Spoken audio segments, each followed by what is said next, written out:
आप लोग। आज हम बात करेंगे जोमेटो की। जोमेटो एक फूड डिलीवरी कंपनी है जिसके बारे में हम सब जानते हैं और ये यूनिकॉर्न्स में से एक है। जो क्योंकि we have a country of unicorns, हमारे यहाँ पे बहुत सारी कंपनियां जो यूनिकॉर्न बनी है। यूनिकॉर्न वो कंपनियां होती हैं जिनकी हम ये कह सकते हैं टर्नओवर 100 करोड़, 200 करोड़, 500 करोड़ होती है, तो वो उनमें शामिल होती हैं, दे आर यूनिकॉर्न्स। तो यूनिकॉर्न कंपनियां बहुत है हमारी इंडिया में और उसमें से एक कंपनी की हम बात करेंगे, इसकी हम केस स्टडी करेंगे और इस कंपनी का नाम है जोमेटो।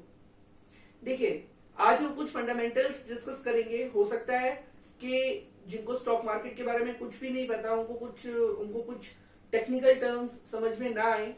उसके लिए हमने कोर्स लॉन्च किया है जिसकी फीस सिर्फ 5000 रुपीज है। आप अगर वो करेंगे आपको टोटल समझ में आएगा कि हम आपको क्या समझा रहे हैं, किस तरीके से केस स्टडीज की जाती है, किस तरीके से स्टॉक्स को एनालाइज किया जाता है। उसमें हम आपको सब कुछ सिखाएंगे, fundamental analysis, technical analysis, basics of stock market, जिसकी फीस 5000 रुपीज है। चलिए अब हम आते हैं अपनी एनालिसिस पे, केस स्टडी पे। तो हम बात कर रहे हैं जोमेटो की। जोमेटो एक तरीके से हम ये कह सकते हैं कि Zomato is a company which rose almost 300% since the beginning of 2023। 2023 की बिगनिंग से अब तक ये 300% उठ चुका है। यानी कि हम ये कह सकते हैं कि ये 3 गुना हो चुका है। लोगों के अगर किसी ने 2023 की शुरुआत में इसमें 1 लाख रुपए लगाए होते तो अब तक उसके 3 लाख हो गए होते। तो मैं आपको कल भी ये बता रहा था, ऐसे बहुत सारे शेयर हैं जो मल्टी बैगर बने हैं और उन्हीं की केस स्टडीज हम कर रहे हैं, क्योंकि केस स्टडी से हमें पता लगता है कि हमें किस तरीके से कंपनीज को एनालाइज करना है, मार्केट किस तरीके से बिहेव करती है, आपका क्या right time to enter and to exit है। ठीक है, तो in a long span of time there is no right time for enter and exit, क्योंकि लॉन्ग स्पैन ऑफ टाइम के अंदर कोई भी राइट टाइम नहीं होता। आप कभी भी एंटर हो जाइए, हमेशा प्रॉफिट में ही रहेंगे, क्योंकि आप उसको लॉन्ग स्पैन के लिए रख रहे हैं। चलिए, तो अब हम बात करते हैं जोमेटो की और जोमेटो की एक टर्न अराउंड स्टोरी की, कि जो ये मोमेंटम है क्या ये आगे तक जाएगा, अभी जिस तरीके से बढ़ा है क्या वो और आगे बढ़ेगा। तो इसकी हम केस स्टडी करते हैं। केस स्टडी की शुरुआत करते हैं हम लिस्टिंग से। जो इसकी लिस्टिंग डेट थी, यानी कि ये जब स्टॉक मार्केट के अंदर लिस्ट हुआ था, वो थी 23 जुलाई 2021। यानी कि 23 जुलाई 2021 को ये स्टॉक जो है वो स्टॉक मार्केट के अंदर लिस्ट हुआ था। हम आपको बताना चाहते हैं कि हम कोई भी एडवाइजरी कॉल्स या सर्विसेज प्रोवाइड नहीं करते। ये वीडियो जो है वो एक सिर्फ एजुकेशनल पर्पस के लिए बनाया जा रहा है, बच्चों को एजुकेट करने के लिए बनाया जा रहा है। जो हमने कोर्स लॉन्च किया है उसमें हम किस तरीके से पढ़ाई कराएंगे बच्चों को, वो कराने के लिए हमने इन वीडियोस को लॉन्च किया जा रहा है। तो इसको कोई भी कॉल्स या एडवाइजरी सर्विसेज के रूप में ना ले। ये कोई कॉल्स नहीं है किसी भी स्टॉक के लिए कि आप इसको लीजिए, इसको बेचिए। ये सिर्फ एक केस स्टडी है, तो इसको केस स्टडी की तरह लिया जाए। अब हम बात कर रहे हैं जोमेटो की। तो जोमेटो जो लिस्ट हुआ था आपका स्पेसिफिकली 23 जुलाई 2021 को इसकी लिस्टिंग डेट थी। इस दिन लिस्ट हुआ था स्टॉक मार्केट के अंदर। हम अगर इस स्टॉक की बात करें 2023 की बिगनिंग से अब तक ये 300% का रिटर्न जो इन्वेस्टर्स हमको दे चुका है। मगर इसकी राइजिंग स्टोरी है तो इसकी डाउनफॉल स्टोरी भी है। It's a blessing in disguise, right. Blessing in disguise means के ये कंपनी जो है इसका राइज भी बहुत ज्यादा हुआ, मगर इससे पहले इसका डाउनफॉल भी बहुत ज्यादा हुआ था। तो हम टोटल सिनेरियो की बात करेंगे इसमें। सबसे पहले हम फ्लैशबैक में जाते हैं और इससे पहले ये 3 क्वेश्चन अराइज होते हैं, जिन 3 क्वेश्चंस को आज हम डिस्कस करेंगे। पहला कि क्या गलत हो गया, ठीक है, क्यों इतना डाउनफॉल हुआ। दूसरा कि जब ये डाउनफॉल हुआ था तो कंपनी ने क्या क्या स्टेप्स लिए थे तब ये शेयर बढ़ा। और तीसरा, अब हमें क्या करना चाहिए। ये 3 क्वेश्चंस मेन है जिसको हम अपनी केस स्टडी के अंदर डिस्कस करेंगे। तो सबसे पहले हम फ्लैशबैक में जाते हैं। इसका जो इशू प्राइस था वो 76 रुपीज था, यानी कि 76 रुपीज पे इसका आईपीओ आया था। That was a issue price जो इनिशियल पब्लिक ऑफरिंग के अंदर लोगों को दिया गया था। आईपीओ आया था जब इसका, तो वो 76 रुपीज पे आया था।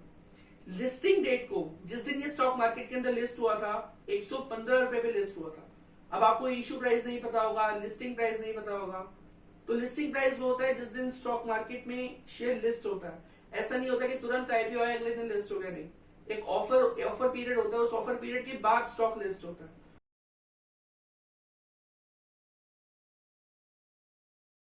वो कितना सब्सक्राइब हुआ है कितना नहीं हुआ है उस पर डिपेंड करता है।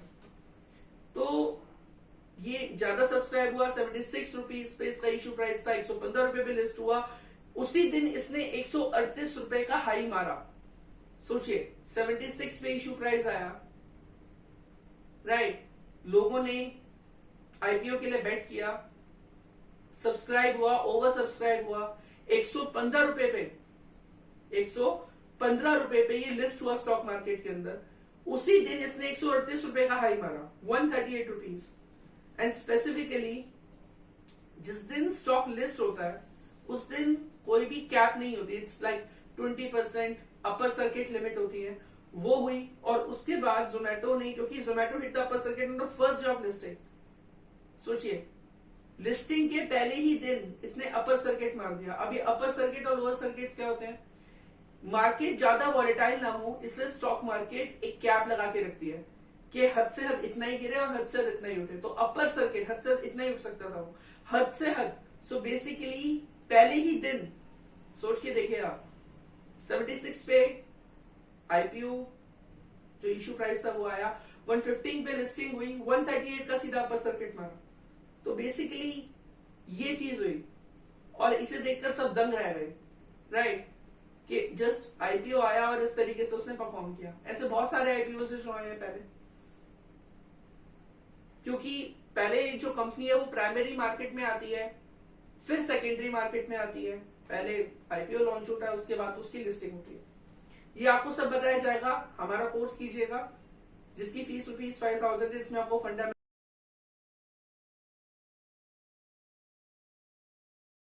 टेक्निकल ये सब कुछ बताएंगे। तो अब हम बात कर रहे हैं कि इसमें गलत क्या हुआ, इस स्टॉक में what went wrong for the stock. सबसे बड़ी चीज गलत क्या हुई, देखिए दिसंबर 2021 के अंदर इस कंपनी ने गिरना शुरू कर दिया, ठीक है, और वो इसलिए गिरना शुरू कर दिया क्योंकि रशिया यूक्रेन का वॉर होने वाला था। लोगों को डर था। जब भी मार्केट के अंदर डर होता है किसी चीज का कि यार अब तो मार्केट डाउन जाएगी क्योंकि ये वॉर होने वाला है, क्योंकि वॉर टाइम सिचुएशंस के अंदर हमेशा मार्केट गिरती है। जब लोगों को डर होता है तो लोग अपना पैसा निकालते हैं, जब वो कंपनियों से अपना पैसा निकालते हैं तो मार्केट गिरना शुरू कर देता है, जब वो कंपनियों में अपना पैसा डालते हैं तो मार्केट उठना शुरू कर देता है। इसी को हम बुल रन और बियर मार्केट और बुल मार्केट कहते हैं। तो मार्केट ने गिरना शुरू कर दिया, स्टॉक्स ने गिरना शुरू कर दिया। अब जब स्टॉक्स गिर रहे हैं, मार्केट ही पूरी मार्केट ही गिर रही है, तो स्टॉक स्पेसिफिक भी गिरेंगे, तो स्टॉक स्पेसिफिक भी गिरे क्योंकि रशिया यूक्रेन का वॉर स्टार्ट होने वाला था, ठीक है। और मार्केट 3% करेक्ट हो गई फरवरी के अंदर, 2022 फरवरी के अंदर मार्केट 3% करेक्ट हो गई। अब जब मार्केट ही अच्छा परफॉर्म नहीं कर रही तो स्टॉक्स भी अच्छा परफॉर्म नहीं कर रहे। जुलाई के अंदर 2022 में जोमेटो ने ऑल टाइम लो लगाया, यानी कि सबसे निचले जो उसका स्तर था वो आया 40 रुपए 60 पैसे का। कहां 138 रुपए और कहां जुलाई तक ये 40 रुपए 60 पैसे पे आ गया। सोचिए, ये एक तरीके से नहीं कह सकते हैं कि जो उसकी लिस्टिंग प्राइस थी, यानी कि आईपीओ का जो लिस्टिंग प्राइस था 115 रुपीज, उससे 65% लो था, 65%। तो सोचिए कितना गिरता है मार्केट। अगर आपको भरोसा नहीं होगा तो आप कैसे इसमें डील करेंगे? और भरोसा कब होगा? जब आपने फंडामेंटल एनालिसिस किया होगा, जब आपने कोर्स किया होगा, जब आपने सीखा होगा। तो सोच के देखिए कि जुलाई 2022 में जोमेटो का जो लोअर सर्किट पे जो प्राइस था वो 40 रुपीज था, यानी कि इसका ऑल टाइम लो जो था वो 40 रुपीज 60 पैसा था। 115 पे लिस्ट हुआ, 76 इशू प्राइस था, 138 का हाई मारा और फिर गिरते गिरते गिरते गिरते फॉल शुरू हुआ, वो 40 रुपए पे आके रुका। 65% लोअर था ये 115 रुपए से, जहां पे लिस्ट हुआ था, जहां पे स्टॉक मार्केट में लिस्ट हुआ था प्राइस, उससे 65% नीचे आ गया था 40 रुपीज पे। जून 2022 के अंदर उन्होंने एक एक्विजिशन अनाउंस किया ब्लिंकिट के साथ। एक कोई कॉमर्स प्लेटफॉर्म है, ब्लिंकिट से आप चीजें मंगाते रहते हैं। तो ब्लिंकिट पे उन्होंने एक्विजिशन अनाउंस किया। एक्विजिशन क्या होता है? एक्विजिशन होता है किसी भी कंपनी को खरीद लेना, टेक ओवर कर लेना। तो उन्होंने जून 2022 के अंदर एक एक्विजिशन अनाउंस किया ब्लिंकिट के साथ, ठीक है। अब लोगों को ये लगा कि यार ये तो ब्लिंकिट को एक्विजिशन कर रहे हैं, एक तरीके से टेक ओवर कर रहे हैं ब्लिंकिट को। तो उनको ये लगा कि यार प्रॉफिटेबिलिटी में हो सकता है कि कुछ उतार चढ़ाव आए, और लोगों को भरोसा नहीं था। तो जून 2022 के अंदर मार्केट ने इसको पॉजिटिवली नहीं लिया। देखिए, मार्केट कोई भी स्टॉक स्पेसिफिक या कोई भी कंपनी किसी भी चीज पर एक्शन लेती है, तो सबसे बड़ी बात क्या होती है कि मार्केट को भी उसको पॉजिटिवली लेना जरूरी होता है। कंपनी ने कोई चीज अनाउंस की, कई बार मार्केट उसको नेगेटिव ले लेती है, स्टॉक को गिरा देती है, पीट देती है स्टॉक को। 50 रुपए का स्टॉक होता है सीधा 20 पे, 25 पे। 500 रुपए का स्टॉक होता है सीधा 350 पे। और कई बार मार्केट जब नेगेटिव लेती है तो इतना पीट देती है, और जब पॉजिटिव लेती है तो 500 सीधा 650 जाता है शेयर। तो ये इतना उतार चढ़ाव होता है मार्केट के अंदर। तो लोगों ने इसको नेगेटिव लिया। जून 2022 के अंदर जो लॉक इन पीरियड था वो भी खत्म हो गया था एक तरीके से। लॉक इन पीरियड होता है जब कंपनी स्टॉक मार्केट के अंदर लिस्ट होती है आईपीओ से पहले।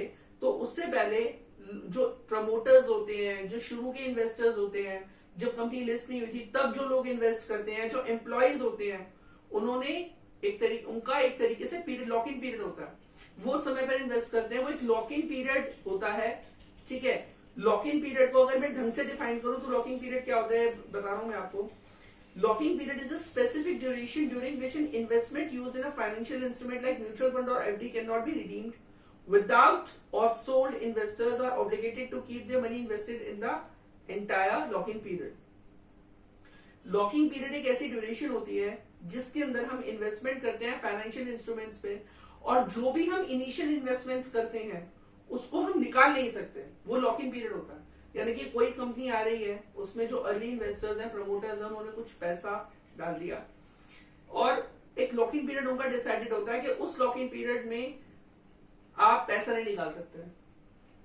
तो वो जून 2022 के अंदर वो जो लॉक इन पीरियड था वो भी खत्म हो गया, ठीक है। और उसके बाद लोगों ने और बेची, क्योंकि जो पहले से आए हुए थे स्टॉक तो गिर ही गया था। तो जून 2022 के अंदर उन्होंने भी बेचना शुरू कर दिया। अब किसने बेचा ऐसा नहीं है। देखिए, जो रिटेल इन्वेस्टर्स हैं वो 200 शेयर खरीद रहे हैं, 300 शेयर बेच रहे हैं, 500 शेयर खरीद रहे हैं, 600 शेयर बेच रहे हैं, उससे स्टॉक का प्राइस नहीं गिरता।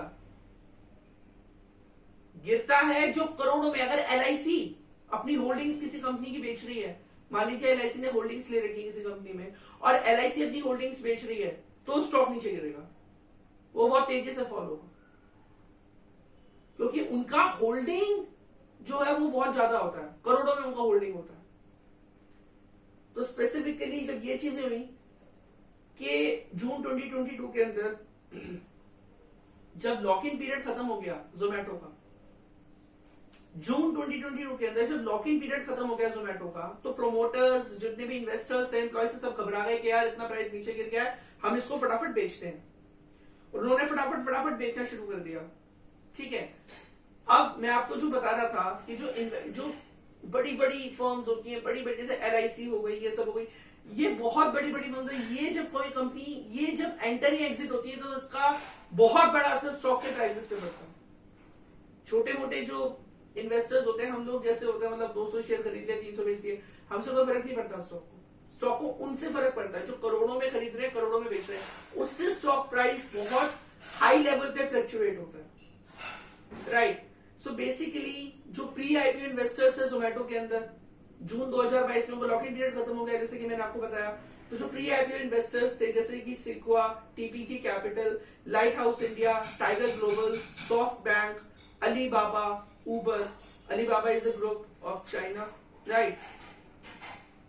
तो is a food and commerce group of China. Uber के बारे में आप जानते हैं। तो इन सारी कंपनीज के जो प्री आईपीओ इन्वेस्टर्स थे, जो आईपीओ से पहले इस कंपनी के साथ जुड़े हुए थे, जिन्होंने जो एक तरीके से अब तक थे वो लॉक इन पीरियड के अंदर थे, मगर जैसे ही लॉक इन पीरियड खत्म हुआ उनका तो नुकसान हो गया। 76 इशू प्राइस था, इनको 40 में बेचना पड़ा। तो बेसिकली एक तरीके से इन सब कंपनीज ने अपना जो शेयर है वो बेच दिए। ठीक है, इससे बिग सेलिंग प्रेशर आया। एक वैल्यूएशन गुरु हैं अस्वत दामोदरन, उन्होंने कहा कि इसका प्राइस जो है वो 35 रुपए तक जाएगा। लोएस्ट पॉइंट इसका 40 रुपीज रहा।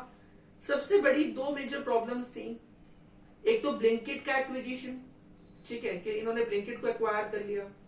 दूसरा सेलिंग प्रेशर, लॉकिंग पीरियड खत्म होने की वजह से बहुत ज्यादा था, तो इस वजह से प्राइस के और गिरने की उम्मीद थी।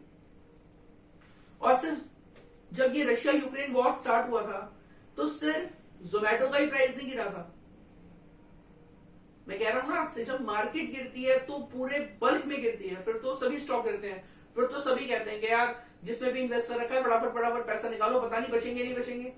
अगर रशिया ने एटम बम छोड़ दिया या न्यूक्लियर वॉर शुरू हो गया या न्यूक्लियर बॉम्ब छोड़ दिए तो क्या होगा, पूरी दुनिया ही तबाह हो जाएगी।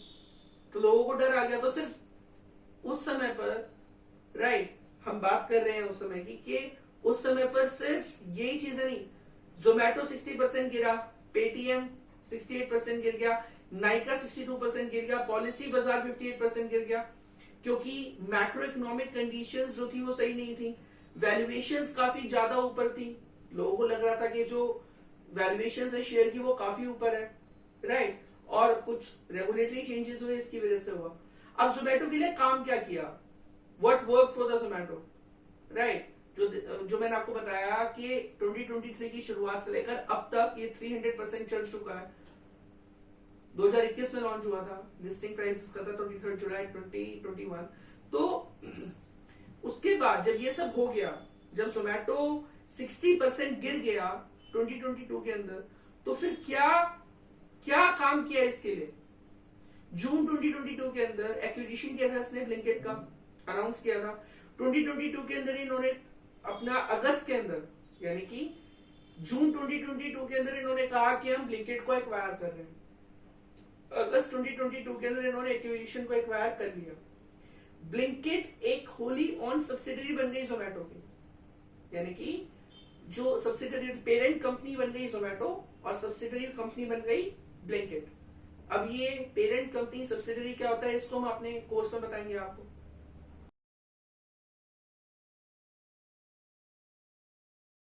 ये सारी चीजें हम आपको बताएंगे। फिलहाल आप थोड़ा ये समझ सकते हैं कि पेरेंट कंपनी वो होती है जो, अब जैसे कोई भी ग्रुप है, जैसे कि टाटा, तो Tata is a parent company, और जितने भी आपकी सब्सिडरीज हैं, टाटा मोटर्स, टाटा टी, ये सब सब्सिडरीज में आती है। ब्लिंकिट एक होली ओन सब्सिडरी बन गई जोमेटो की, 100% शेयर उसके जोमेटो के थे, यानी कि जोमेटो की जो कंसोलिडेशन बैलेंस शीट बनेगी उसमें बेसिकली क्या होगा कि वो अपना प्रॉफिट तो दिखाएंगे और कंसोलिडेटेड जो बैलेंस शीट होगी उसमें ब्लिंकिट का प्रॉफिट भी ऐड हो जाएगा।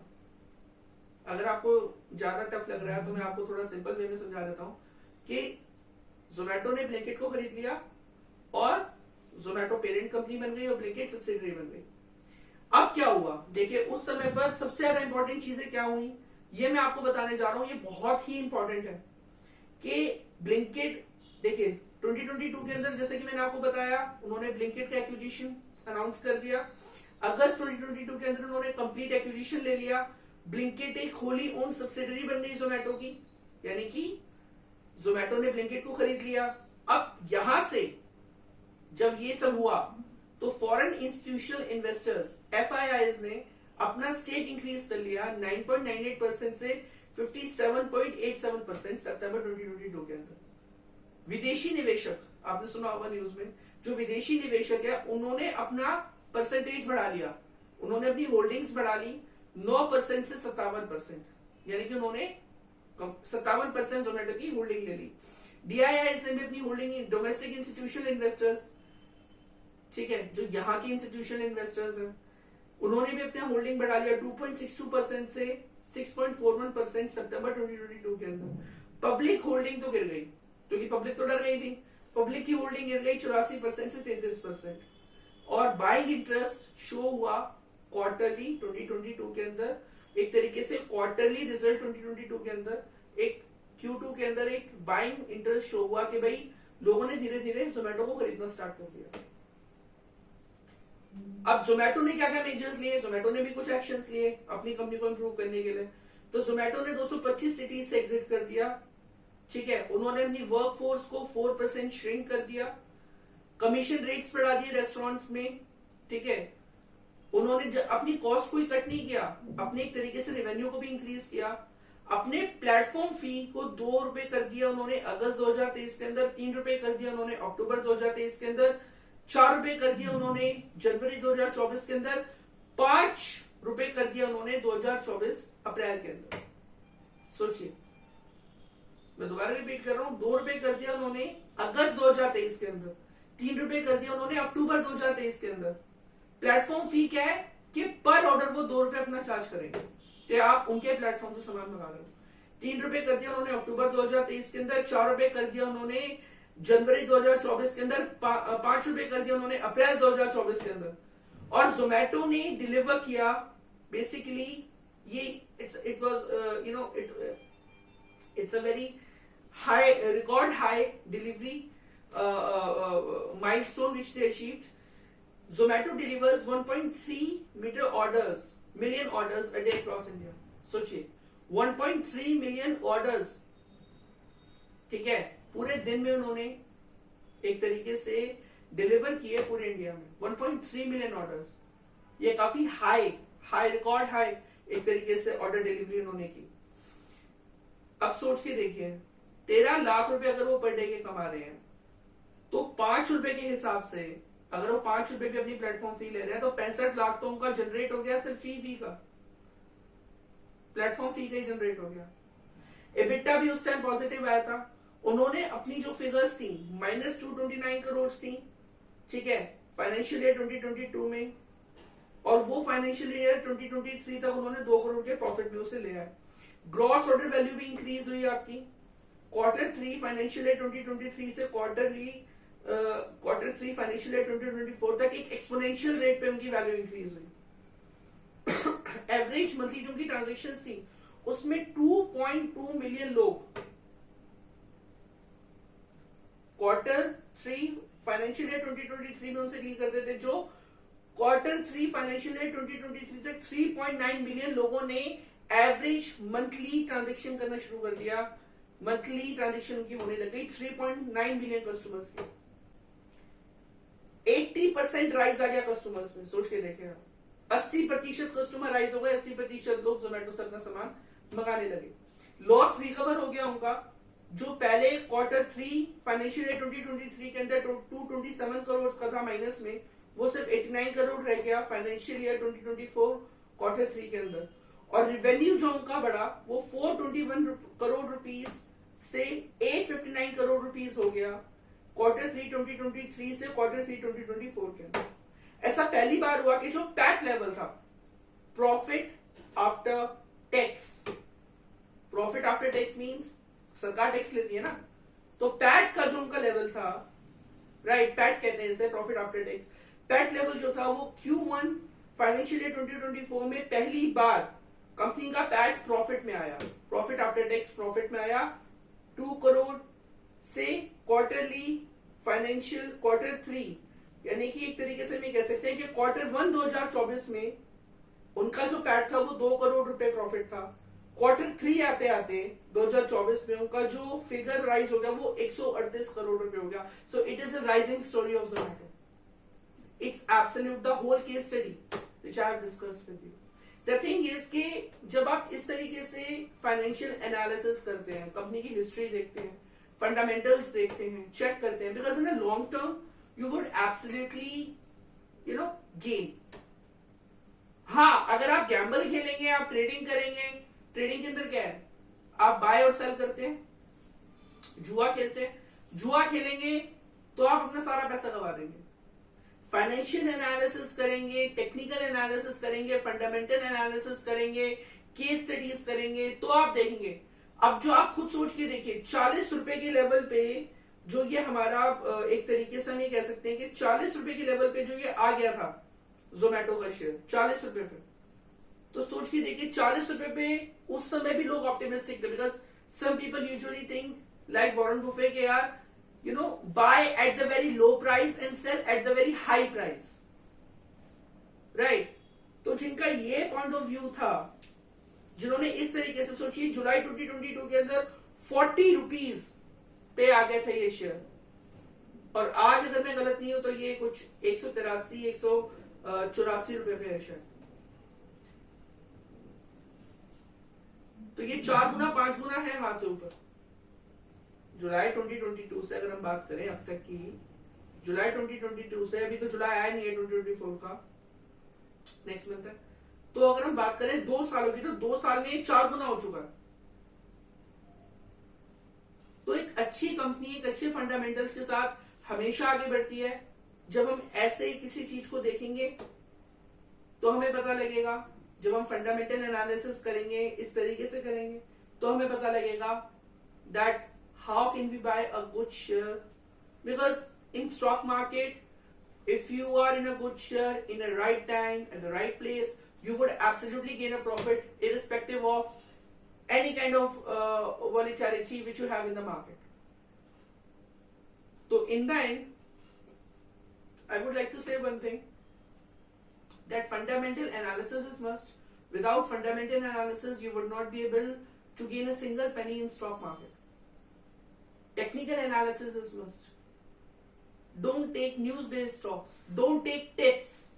और ये जो हमने पूरा एनालिसिस किया है, ये कोई स्टॉक टिप नहीं है, ये कोई कॉल्स नहीं है, ठीक है, ये कोई एडवाइजरी सर्विसेज नहीं है, ये हम सिर्फ आपको एक केस स्टडी बता रहे थे जोमैटो की।